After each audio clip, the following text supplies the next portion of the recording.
Welcome everybody, my name is Ryan and we are about to play a Legionary's Life today. That's right, this one is back on the channel, and for all of you who maybe have not seen this before, maybe you're new or just recently subscribed, it is a really fun and addicting roguelike historical simulator where you play as a lowly Roman soldier just rising through the ranks of the army, and it's set obviously in Roman times, but there's a lot of historical accuracy too. So it's very much text-based too. I will mention that right off the bat, but like I said, it is super fun and exciting. It's got some roguelike qualities too, meaning each time you die with a character, you earn points towards your next character, so when they start, they'll be a little bit better and more capable of surviving and fighting and all the different aspects of the game.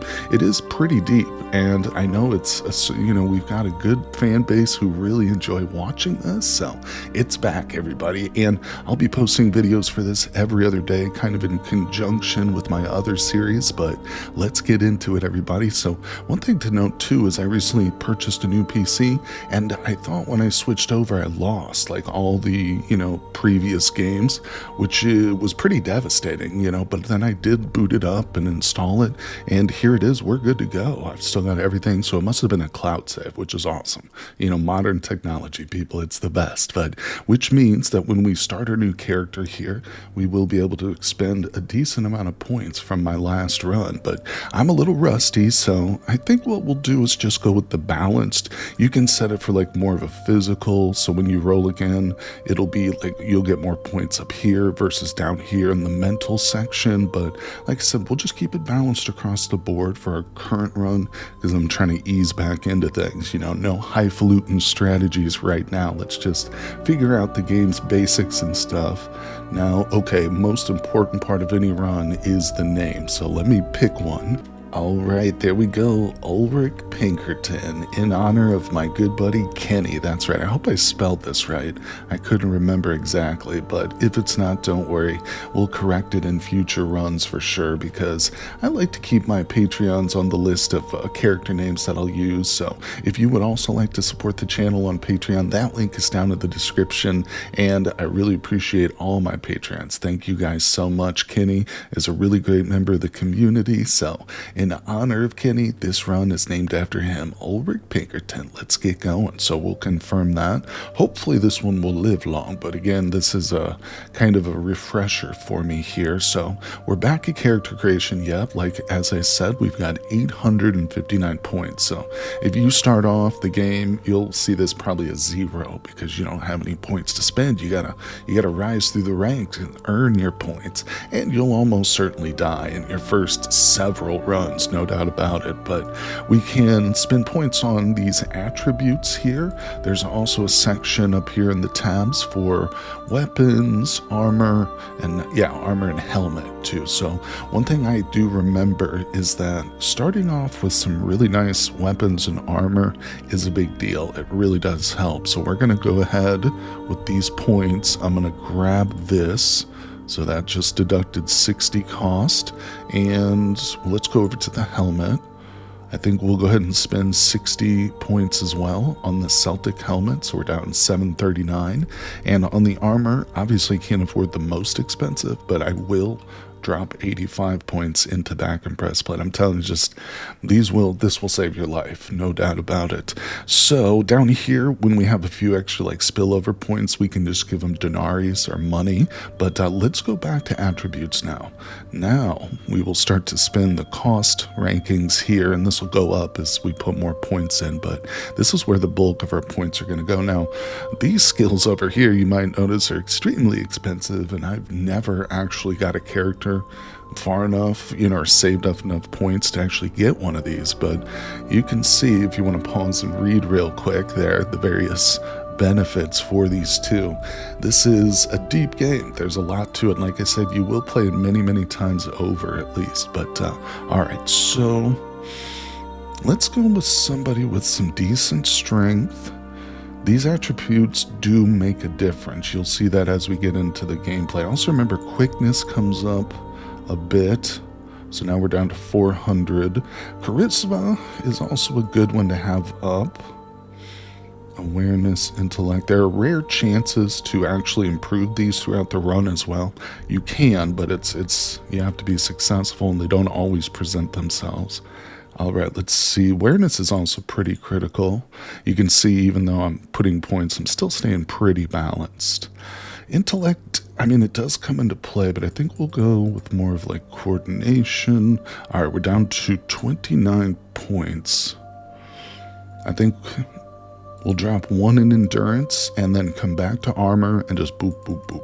There we go. So we've got no points left, but a little extra change in our pocket, which money, things are pretty expensive. Like, all right, here we go. So the first war lasted for over 20 years. Conflict had been only a matter of time.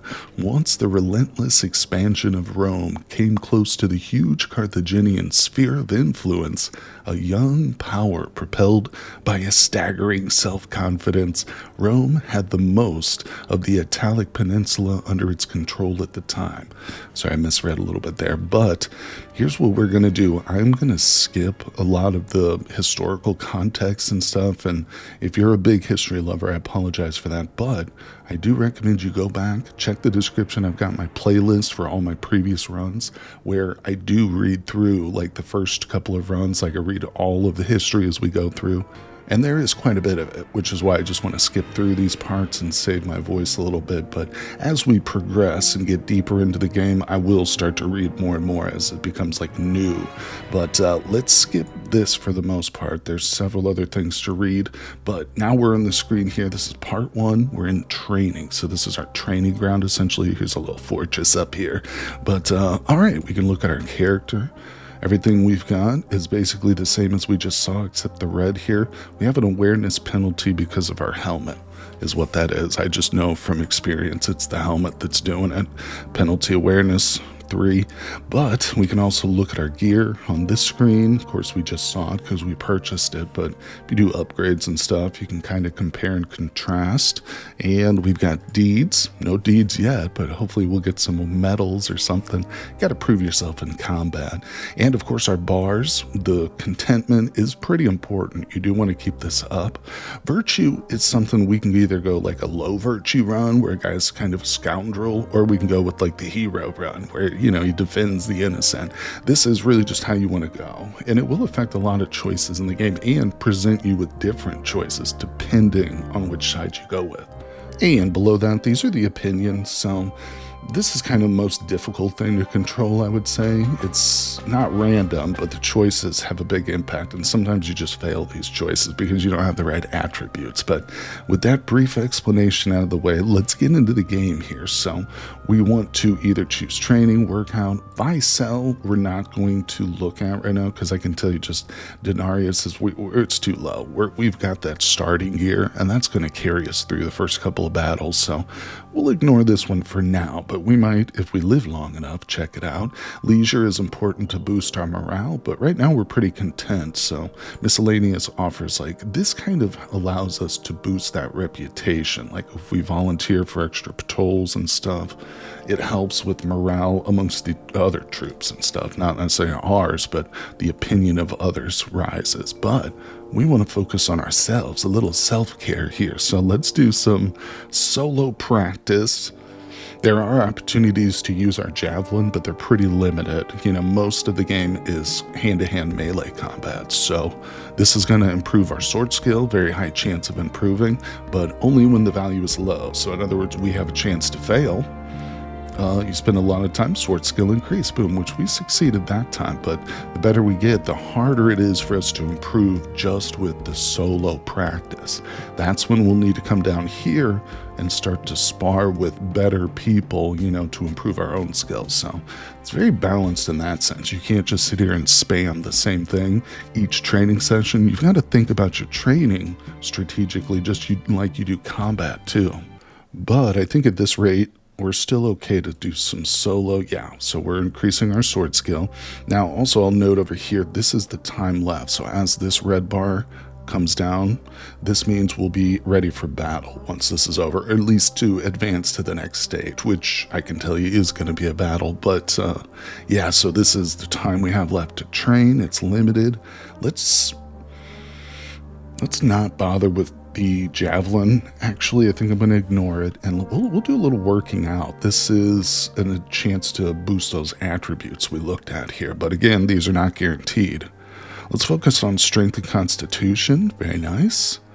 Okay, so we've been interrupted in our training with a random event, and they call that the thread of your life has spun. You'll get these a lot during training, much less, I should say, during actual combat phases, but let's see what happens. You have known Quintus since you were kids. Now he's in the same maniple. Okay. You notice that he's been acting very nervously as of late. Do we ask him what's wrong or do nothing? Let's ask him. Okay, so we had a check there for charisma, intelligence, and also slightly awareness, and we passed it. So that opens up a new opportunity. And after a little persuasion, we convince him to spit it out. All right. You remember that Quintus lost his father in the disaster, yada yada. Then again, there's hardly anyone in Rome who has not lost something. So yeah, get over yourself, buddy. Your leaders believed that they could crush Hannibal's army by sheer force of numbers. He proved them wrong. The harshest lesson ever taught in living memory. Quintus has been waiting for a chance to fight back with such a long time, and yet now that his opportunity is drawing near, his fear of dying in the impending battle is prevailing. One can hardly blame him, considering that your armies faced disaster on disaster since the war began. After sharing his concerns with you, Quintus looks overtly relieved. He thanks you for the talk and goes about his business. So we got a virtue bump and opinion of troop has increased. So another thing I should mention, these events you'll see again and again over the course of your play. So you can start to remember, oh, that's right, if I'm nice to Quintus, I'll get the virtue bump. But maybe you want to go for a scoundrel run or something, you'll have to remember, okay, I need to ignore his pleas or whatever, not to avoid that virtue bump. So again, there's strategy in these choices that you make. But we also get an opinion from the troops by 3, which is one of the more valuable things. Tough to get that. So that was a good one. Not all of the threads will be beneficial, obviously. Some of them will just be a little bit of flavor, history, or background, but some of them can be very influential on the run too. So we're back in the gym. Let's escape. Just keep an eye on the bars. Contentment is still good. We don't want to push them because we can get a stress meter, which will pop up, which we'll probably see. Okay, we got some coordination. Did you see that overstress meter? Starting to build. That's when morale will start to dip when you fill this up too much. But, okay, endurance increase. We had a full round of each one. Let's go for some leisure just to keep his stress down a bit. Let's see. Spend 10 denarii. No. Play board games. Largely depends on your intellect. Play some dice or just hang around. Hanging around, actually, is this the one? It says depends on your charisma. We'll just do that one. Good. Morale increased by 1, and we got a little bit relieved from our overstress meter.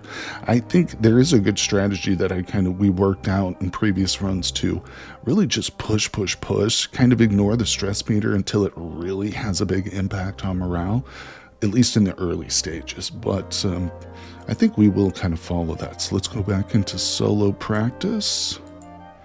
Solo again. Let's back out and do some workouts. Endurance. Because at these early stages, again, it's fairly easy to level this stuff, whereas as we become more coordinated, more strong, it's going to be more difficult. Okay, so we got 1 round of each. We're not quite at the halfway point on time.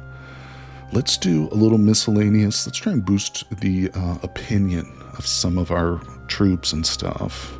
Good, yeah. So we volunteered for extra duty. The troops liked us. And the Centurion has now a better opinion. Very slight, but builds up. Oh, a random encounter. So this is related to the fact that we just did that patrol. So our patrols actually can result in combat situations. Your patrol comes under attack. Here we go, by slingers. So we passed our defense. We got out of it unharmed. Slingers melt in the nearby. Yeah, they're cowards. Any attempt to pursue would be fruitless. Possibly lead to another ambush. So, those were not enemy troops. It looks like the locals are not too happy with our presence. Similar episodes are being reported. Yeah, so we're obviously on the campaign right now, not in Rome. That's why we've got this little camp set up, but we're practicing. Let's not overdo it with the guard duty and stuff. Let's stick to a little bit of working out. Okay, now see, this is our first time where we did not benefit. We got to watch that because it still overstressed us. It still took time, but we didn't get anything for it. So let's switch it up. Sword skill. Morale decreased on that one, so we're back to content. Oh, that's okay. One thing to note too is morale is something that can improve or decrease on the battlefield quite a bit too, just depending on your success. So that's another factor to consider in this training. I think we'll push them a little bit more. See, we are actively losing morale, but we're gaining sword skill. Also, I should note that these things make you lose morale too slightly, or can. You know, you don't, just doing extra work is boring. Nobody likes it. Dangerous. All right, so we'll do a little bit of leisure. See, there's also risk with the leisure. We lost Inari because we lost the dice game, and therefore we didn't actually get a morale boost. Oh, and we've got a thread interrupting us. Scaling walls is part of today's drill. In front of your line of ladders propped up one by one, men head off. Okay, sprint towards it and start climbing very soon as your turn. How do you approach it? Nonchalant and confident, careful and concerned. I think number 2. As you slowly move upwards, you're looking excessively careful and wimpy. Oh no, my choice backfired. The opinion of the troop has decreased. Your opinion, Centurion, has decreased. So, not good.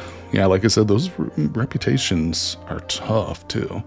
A few steps, you're over the wall unharmed. That was it. So that little event, we essentially, you could say, failed that one for sure. But let's escape out. You can see it's still, practically speaking, 50-50 on this, but with these opinions, that's probably the most difficult thing to really move the bar on. But again, you know, also combat will help. But let's get into it because we've got less than 50%. I'm going to go for more leisure. Oh, see, that time we just relieved some stress. I don't think morale went up, but that's okay. Like I said, maybe if we can get a few kills early on in the battlefield. Let's see if anyone will practice with us. No, that didn't help. Oh, we just got paid.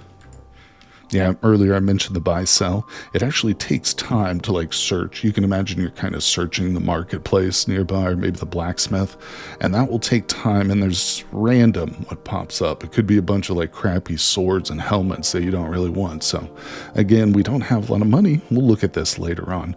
Let's continue to work out. Boom. So we're getting benefits from this, so that's really nice. I'm going to do a board game. We gained a little money. Relieve some stress. Contentment is the same. We'll do a guard. Good. It kind of mitigates some of that loss. So I think total now we are back to complete square one, if I'm keeping track of it mentally correctly here. But skill, let's just finish off our time left here with some practice. We're not going to overstress them too much to the point where morale is going to be bad. We just need every point we can get.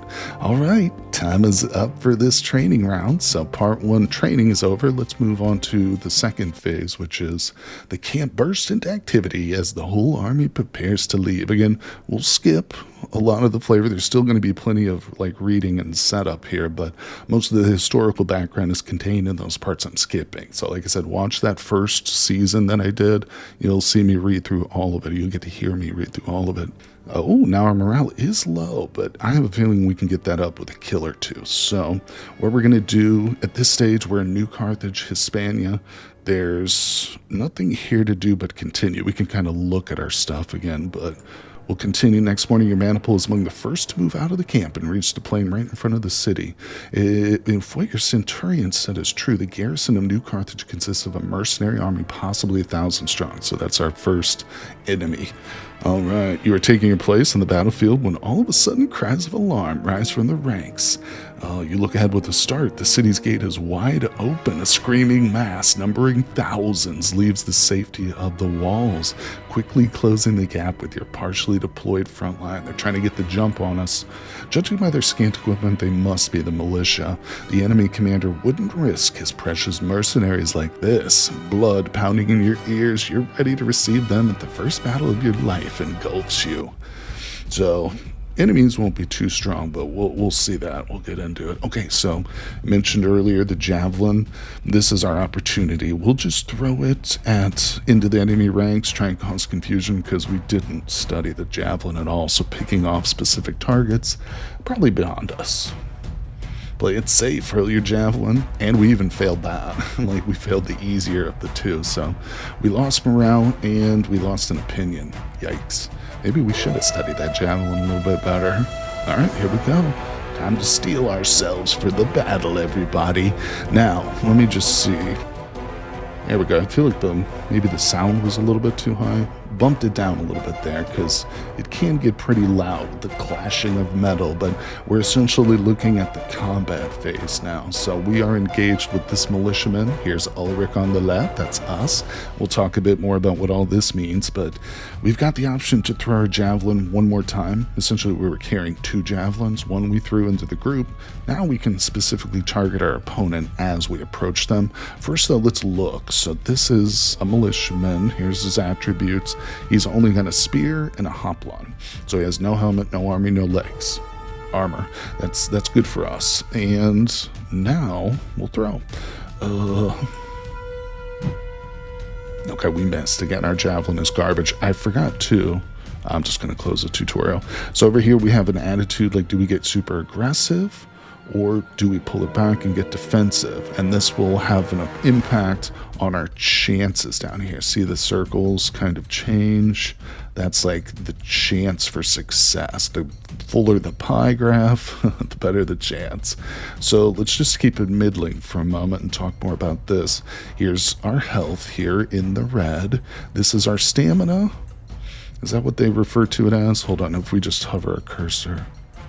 Health stance. Okay, yeah, that's our stance, not stamina. But the blue represents a character's balance and readiness. This is one of the more important things we want to monitor. So if we get hit with the shield, this will empty, and it'll be harder for us to do anything other than just recover till we get our stance back. So we will, of course, monitor our life, but this blue circle is going to be the next most important thing. Now, the fatigue down here, I honestly kind of ignore this for the most part. There are some opportunities to get it up, but, you know, it can become a factor in much more of the longer battles. But like I said, we really will be focused on this blue here. So here's our equipment too. We can just see what we've got our loadout as. Now, his stance is perfect. Mine is perfect. The best way to knock somebody off their stance is to feint, to do just a quick thrust with not the intention of hurting, but trying to, you know, move them in a better position. So if I turn up to a full aggressive attitude, that gives us the best opportunity for a quick feint, but we failed. He returned with a deft feint and failed. That's what that was. Now it's back. It's round 2 and it's our turn. We can adjust this, but we'll keep it aggressive. Let's go for another quick feint. He resisted that. Oh, and he just hit me in an arm, so he actually hit me for some damage. Drew first blood, in other words. Not great, but he did lose a slight amount of his stance for that attack. Let's push the attack back. He basically took advantage of the fact that I was so aggressive there. But, so the H represents the health, damage, and then, no, the chance to hit the opponent, I'm sorry. And then A is the chance to bypass the armor. So if we do hit him, how much is going to go towards his health versus be blocked is the A circle. But H is what we're looking at in terms of the 2 hit. So torso's the biggest, therefore the easiest. Now I missed. He missed 2. As we miss each other, that's going to throw us off our stance as well. So other than feinting, that's also something we have to consider. His stance is almost at halfway, so you can imagine he's like on his back foot. We're a little bit better. Let's push that attack with an arm shot. Arm's pretty easy. That's what he hit me with. Okay, so we hit him, took a bit of his health. He chose to recover some of his stance. We'll do that too. We're going to mirror that move, and I'm going to go full defensive and recover. And my stance is now full. So we just essentially got our bearings again. Got our feet underneath us. Let's go full aggressive, and we're going to do a normal feint. He resisted it. He tried to hit me in the groin and missed, so his stance is off. Let's push our advantage and try another feint. really get him off balance. He failed to recover, so he is still out of stance. That means we're going to push the attack. Look at our H circle now. It's very full because of his stance. He doesn't have a headpiece. Let's go for the head. Ooh, took him down half health there.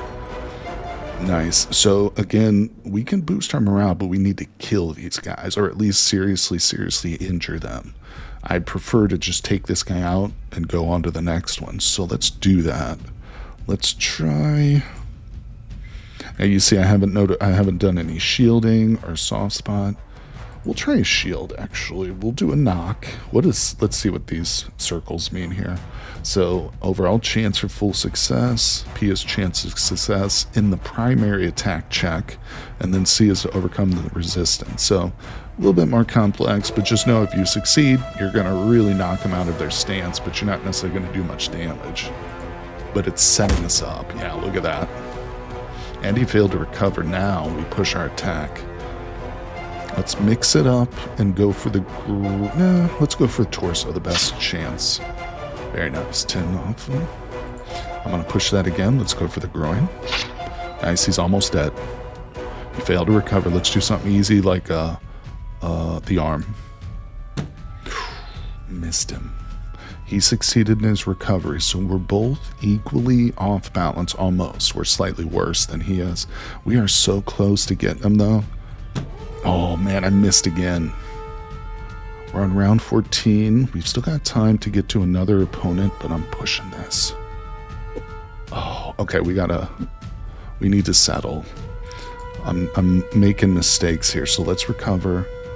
We're staring at a guy who's almost dead. And he's just fainting like crazy. Okay, we're still off our balance. Let's recover one more time. Okay, he's recovered. I'm going to... Let's look at a soft spot attack. No, chances aren't very good there. We're still in full aggressive. We'll go torso, come on. Nice, dead, got him. So that boosted our morale. The opinions just boosted there real quickly. You'll see that. Situation is shifting. You won't be able to face the current opponent much longer. He's dead. Someone else will replace him, but this particular battle is going to end like around round 21-ish, so we are almost done. Let's do a respite to recover a little bit of fatigue. Tiny bit. We're not tired yet. And here's our new opponent. It's unlikely we'll be able to kill him unless we get super lucky, but we are going to make the attempt by feinting normal. He resisted. We failed. Quick feint. Nice, we succeeded. He recovered. Let's do a shield knock. He resisted. He missed the arm. Leaves him out of balance. See, round 22. Formation starts breaking apart very soon. Panic spreads. So we killed one. Didn't get to injure the second guy, sadly. But one kill is good for the first battle, believe it or not. Let's see. Carthaginian militia is in disarray, folks. All right. For a brief moment, you stare at the bodies scattered across the ground. A few legionaries, but the vast majority are militiamen. In the ensuing chaos, you barely have time to think about your first kill. An improvised pursuit is attempted, but your vanguard is stopped and the city gate before it can break in. Okay, so we're still engaged in the conflict, a greater conflict, so we're not like back at camp or anything. It's not over here. When I hit continue, we'll go into another text phase and then another battle for sure. You can say morale is still low, but we can get that up with more kills, I'm sure of it. Virtue's 50, everything's 50 pretty much, but I think this is a good place to stop our first episode for the day, but don't worry, like I said, I will be uploading more of these every other day, and I should mention that the Patreons do get early access to all my work over on Patreon ad-free, so remember, if you want to support the channel, that link's down below, but I do appreciate everybody stopping by. If you're new, you know, the link for the Steam page for this game will be down there too if you want to pick it up, put it on your wish list, but it's really fun. There's actually another game by the same developer in the works too. It's still early access.